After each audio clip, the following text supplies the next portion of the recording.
Hello and welcome back to another WWE reaction. So today we're going to be reacting to 10 shocking wrestling moments that made the fans go silent. So without further ado, y'all, we about to hop straight into this video. So let's watch right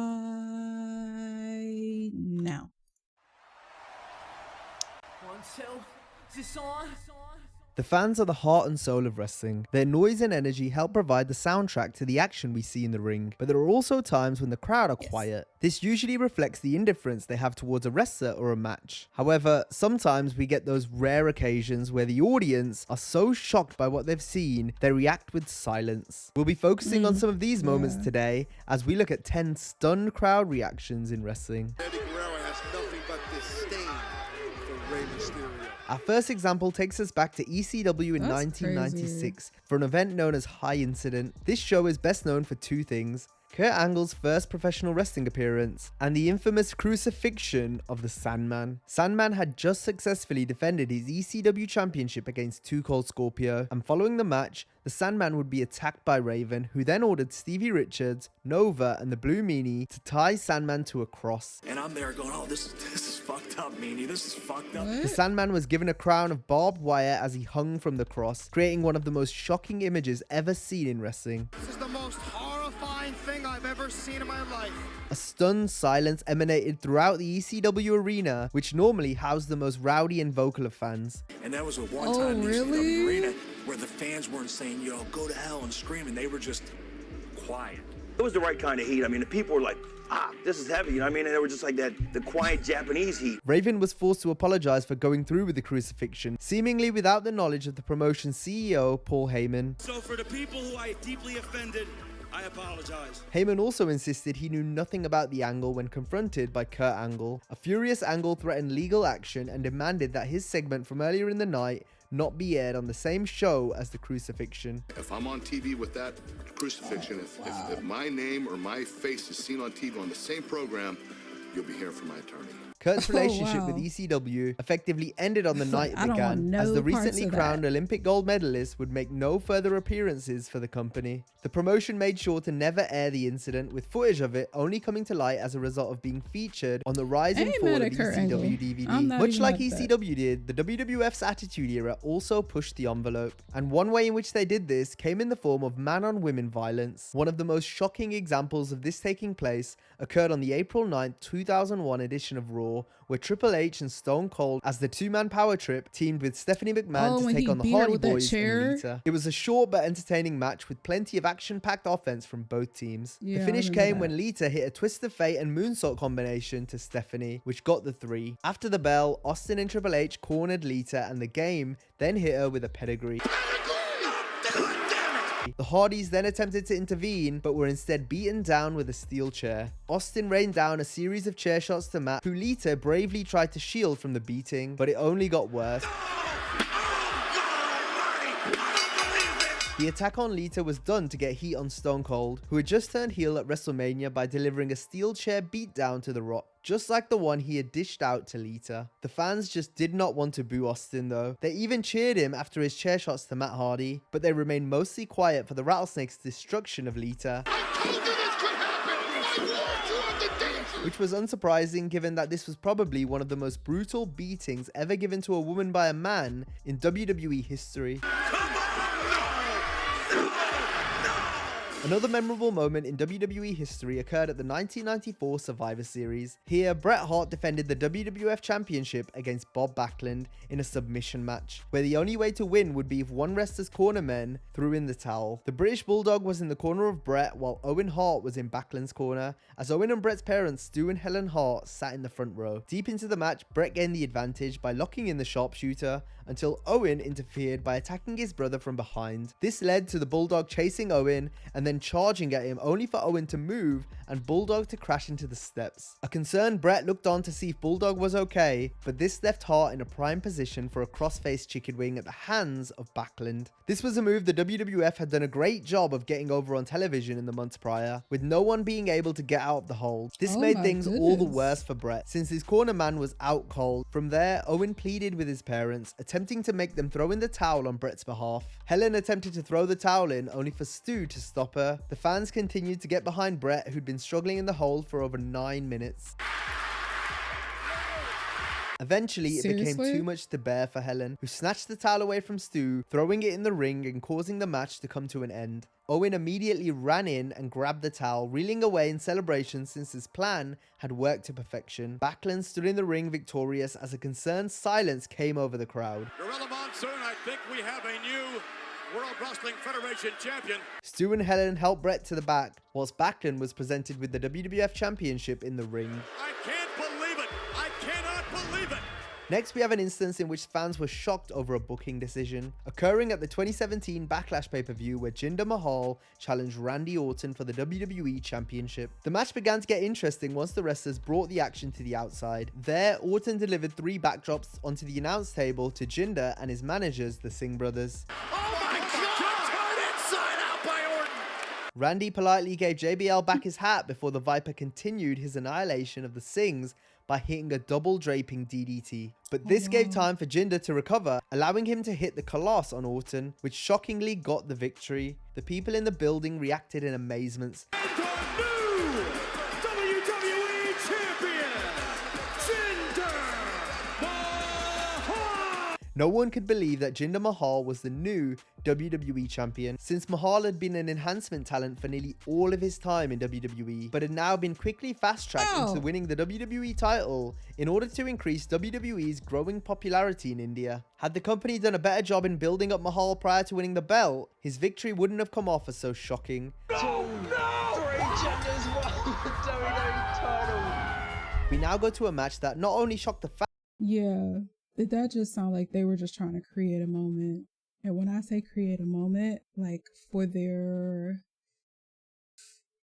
like Indian audience, I guess, or Indian viewers, because that doesn't even make sense. If he didn't even, like you said, they needed to at least have some type of build up in his career for you to go from wherever you are to defeating Randy Orton is crazy.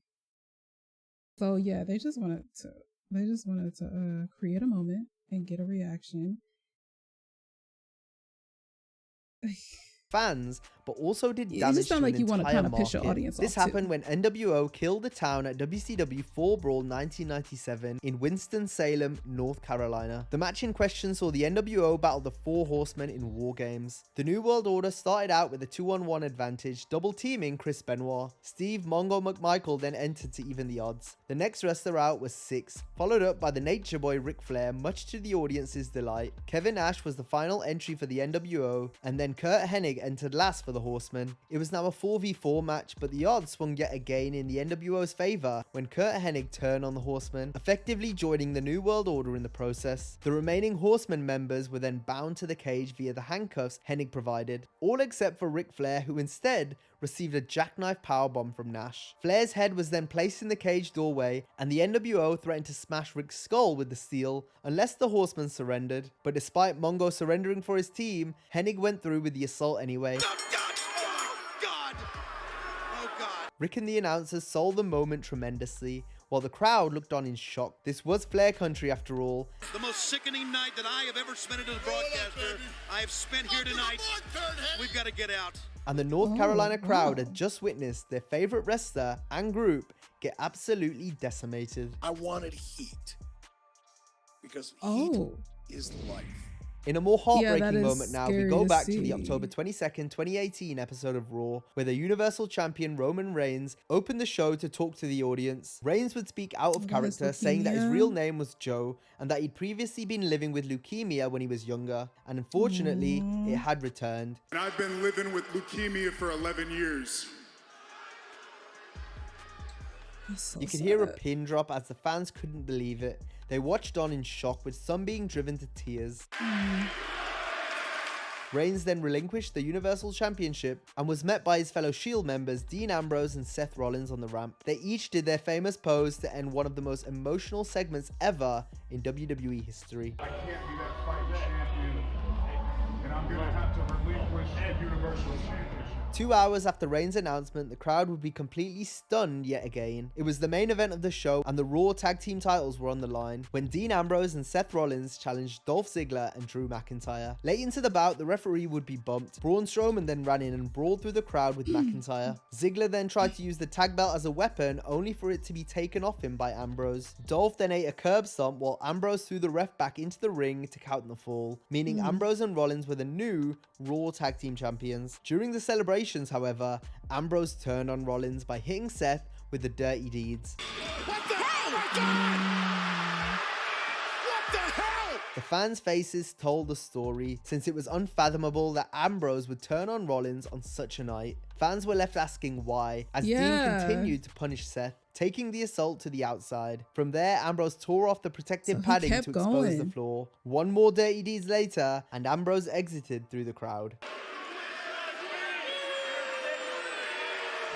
Wrestlers performing through injury has been a common occurrence throughout the sport's existence. This may be worked into the story of a match where fans will know how much pain the wrestler is in based on how they're selling. It's much rarer for the audience to actually be able to see the scars or physical marks of the injury. This made the story of Cody Rhodes and Seth Rollins' match inside Hell in a Cell all the more special. Rhodes entered the match with a torn pectoral muscle, and once the American Nightmare removed his jacket, he revealed the true effects of the injury. It was as if all the air had been taken out of the arena. The audience went from chanting Cody's name to becoming eerily quiet.